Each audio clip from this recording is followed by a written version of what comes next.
അമ്മൂപ്പനെന്തിയെ? താഴെ തൊടിയിലുണ്ട്. വീട്ടിൽ കയറ്റാറില്ലേ?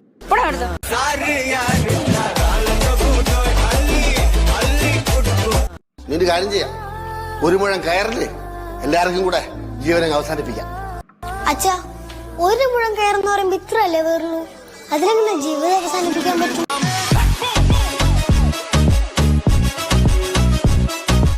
ബാലു, മൂവാറ്റുപുഴ കല്യാണത്തിന് പോകാൻ വേണ്ടി മേടിച്ച സാരി ഉണ്ടല്ലോ, ആ സാരി കാണില്ല. അയ്യോ എടി, ഒരു സാരി പോലും വാങ്ങിച്ചു കൊടുക്കാൻ കഴിവില്ലാത്തവരോടാണ് അവൾ ഇറങ്ങി പോയത്. എന്നെ പോലെ തന്നെ ആയിരിക്കും അവളുടെ ലൈഫ് എന്തായാലും.